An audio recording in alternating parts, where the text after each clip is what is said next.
Good morning students. आज हम बात करेंगे भारत के पर्वतीय भागों में निवास करने वाली 3 जनजातियों के बारे में, नागा, गुज्जर और खासी जनजाति। सबसे पहले बात करते हैं नागा जनजाति के बारे में। नागा जनजाति भारत के उत्तर पूर्वी भाग में निवास करने वाली एक प्रमुख जनजाति है। इनका मुख्य निवास स्थल नागालैंड है, किंतु नागालैंड के बाहर भी यह जनजाति निवास करती है। नागालैंड के अलावा मणिपुर, मिजोरम, अरुणाचल प्रदेश, त्रिपुरा और असम के पर्वतीय क्षेत्रों में भी नागा जनजाति के लोग निवास करते हैं। नागा जनजाति के लोग मुख्य रूप से पहाड़ियों और पठारी भागों में निवास करते हैं। यह जो संपूर्ण क्षेत्र है वह बांस, बेंत और इमारती लकड़ी से निर्मित घने जंगलों से घिरा हुआ है। यहाँ पर यातायात अत्यंत दुर्गम है और इस वन प्रदेश में हिंसक जीव जंतु, विषैले कीड़े मकोड़े भी बहुत अधिक संख्या में रहते हैं।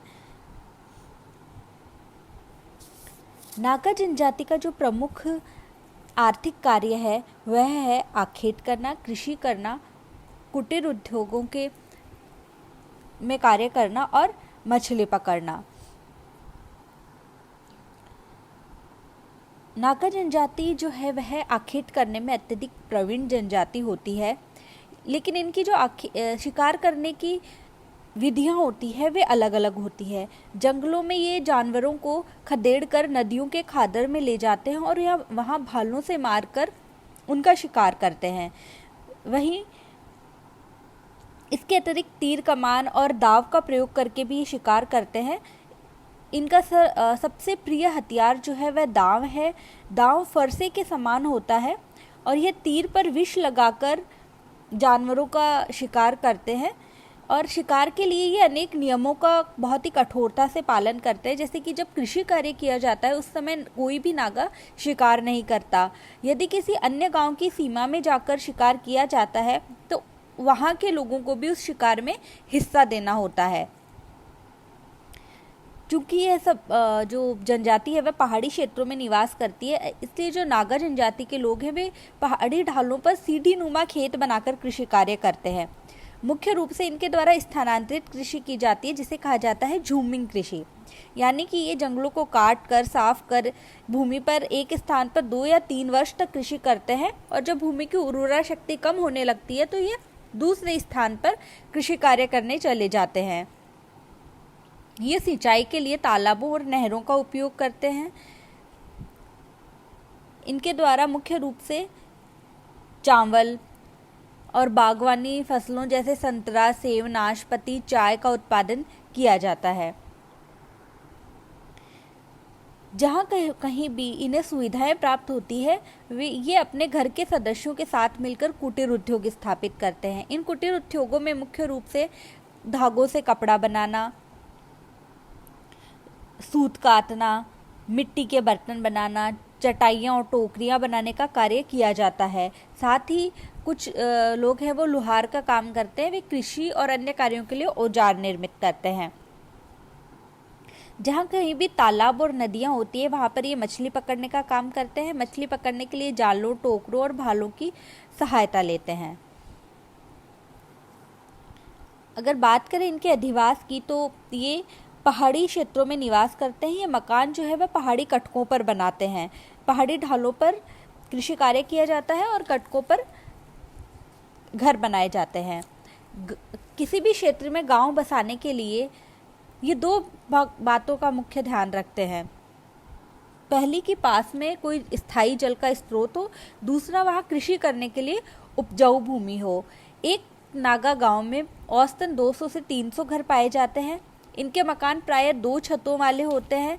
मकान में 2 दरवाजे होते हैं, सामने का बड़ा होता है और पीछे एक छोटा दरवाजा रखा जाता है। धनी लोग अपने घरों के आगे सींग और कुरके लगाते हैं। साथ ही बालों वाली खाल भी इनके द्वारा लटका कर रखी जाती है। अगर इनकी वेशभूषा की बात करें तो जो नागा हैं उनमें बहुत सारे वर्ग होते हैं और हर वर्ग के अपने एक अलग प्रचलन होता है कपड़े पहनने का। और इनके कपड़ों का चयन जो है ये इनकी उपलब्धि और मुखिया के आदेश के अनुसार होता है। साथ ही ये शरीर पर जंगली जानवरों के चित्र भी गुदवाना पसंद करते हैं। मेलों और त्योहारों के समय सभी अच्छे कपड़े पहनते हैं। ये सर पर सींग और पक्षियों के पंख बांधते हैं। जो स्त्रियां हैं वह कोड़ी और मूंगे और मोतियों से बने हुए आभूषण पहनती है। इनके भोजन का मुख्य हिस्सा होता है चावल। चावल अधिक मात्रा में उत्पादित नहीं होता है, इसलिए ये शिकार करते हैं और जंगल से प्राप्त होने वाले कंदमूल, फल भी इनके भोजन का अहम हिस्सा होते हैं। भोजन के संबंध में इनके अनेक नियम हैं, जैसे कि ये मारम नागा होते हैं वे सूअर नहीं पालते हैं, और ये टेंगरखुल नागा होते हैं वे बकरी नहीं पालते हैं और दूध का उपयोग नहीं करते हैं। जो नागा जनजाति है उनमें संयुक्त परिवार की प्रथा प्रचलित रहती है। कृषि कार्य में स्त्रियां पुरुषों की सहायता करती हैं। आखेट का काम जो है वह सिर्फ पुरुषों द्वारा किया जाता है। हर गांव का एक मुखिया होता है और मुखिया गांव का सबसे महत्वपूर्ण व्यक्ति होता है। वह पारिवारिक और सामाजिक झगड़ों का निपटारा करता है।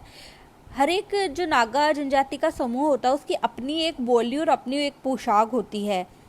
और इन जो विभिन्न नागा समूहों में पारस्परिक झगड़े जो हैं वह बहुत अधिक होते हैं। ये हमेशा समूह में एक स्थान से दूसरे स्थान पर जाते हैं और इनमें कई गोत्र एवं उपगोत्र होते हैं। जब नागा समूह एक गांव से दूसरे गांव जाते हैं तो एक दूसरे को इन उपहार देने की प्रथा इनमें प्रचलित है, जो कि सौहार्द का परिचायक है। नागा युवक जो है उनके लिए एक युवा गृह बनाया जाता है। नागाओं में जो युवा लोग होते हैं उनके लिए एक युवा गृह बनाया जाता है जिसे मोरंग कहा जाता है। यहाँ पर सभी कुंवारे युवक युवतियाँ रहते हैं। यहाँ पर नाच गाना होता है और समगोत्रीय विवाह यहाँ पर वर्जित होते हैं। विवाह के उपरांत माता पिता से अलग घर बनाकर इनके द्वारा रहा जाता है। जो मोरंग होता है उसी के आधार पर किसी गांव की स्थिति का आकलन किया जाता है। एक अच्छे सुसज्जित मोरंग का मतलब है कि वह गांव सुखी, स्वस्थ और संपन्न है। और मोरंग जो है वहाँ पे इस तरह की कलाकृतियाँ बनाई जाती है जिनमें पुरानी पीढ़ियों के शौर्य और पराक्रम से वहाँ के लोगों को अवगत कराया जाता है।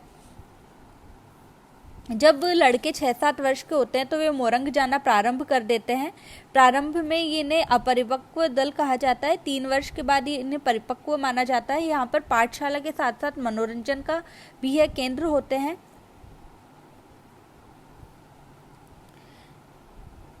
जो नागा जनजाति है उसमें भी अंधविश्वास अत्यधिक होता है। ये जादू टोनों में विश्वास रखते हैं। इसके अलावा इनमें इनकी ईश्वर में भी काफ़ी आस्था होती है। देवी देवताओं में विश्वास करते हैं।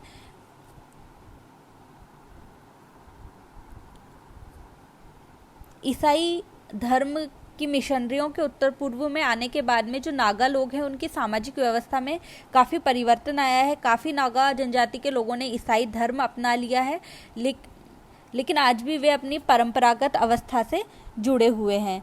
भारत में स्वतंत्रता प्राप्ति के बाद नागा लोग अन्य लोगों के संपर्क में आने से इनमें शिक्षा का प्रसार हुआ है और उससे भी इनका सामाजिक परिवेश जो है उसमें बदलाव हुआ है। इसके बाद बात करते हैं गुर्जर जनजाति के बारे में। गुर्जर जनजाति जो है वह भारत के उत्तरी भाग में निवास करने वाली प्रमुख जनजाति। ये पश्चिमी हिमालय में रहते हैं। जम्मू कश्मीर के ऊंचे पर्वतीय क्षेत्रों में इनका निवास स्थान है। ये मुख्य रूप से पशुचारक होते हैं। जो मानव शास्त्री है उनका मानना है कि ये विदेशी थे। ये मध्य एशिया के पशुचारक थे। काला सागर और कैस्पियन सागर के समीप इनका निवास स्थल हुआ करता था। वहाँ से ये लोग यहाँ पर आकर बस गए।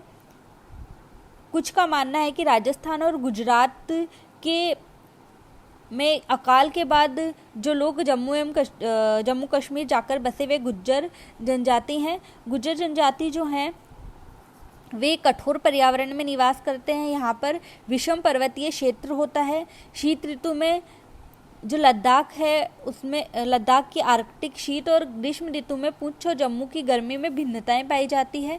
यहाँ पर जुलाई से सितंबर तक वर्षा होती है और शीतकाल में पश्चिमी विक्षोभों से वर्षा होती है और हिमपात भी होता है।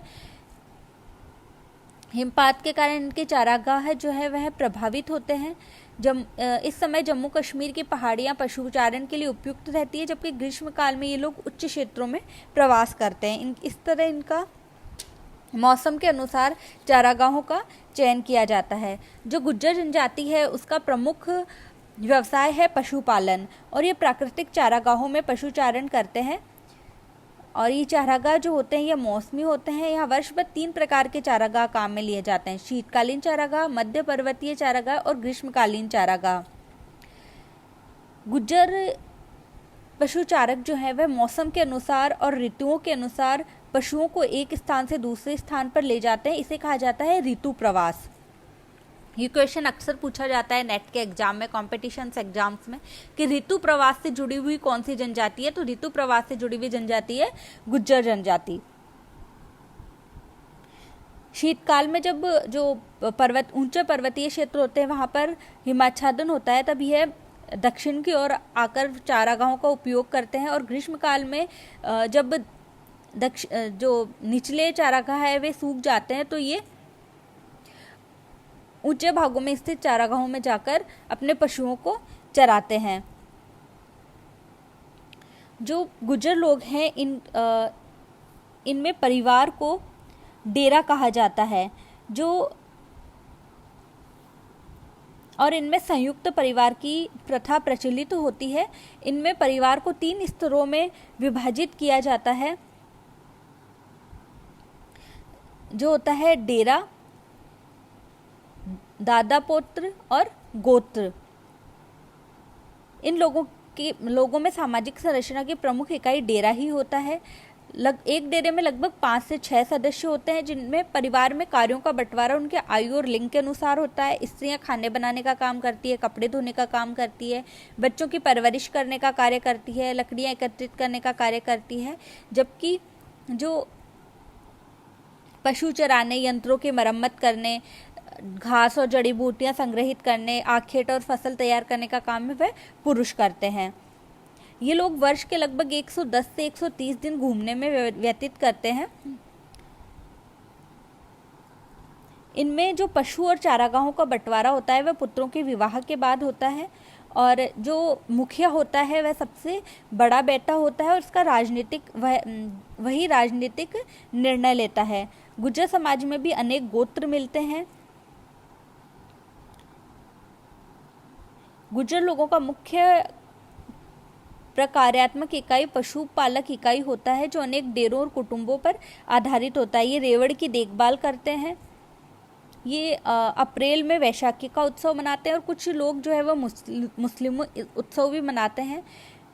वैशाखी के बाद ही ये लोग ऊपरी भागों में जाने लगते हैं। इनमें बाल विवाह प्रचलित है। ये लोग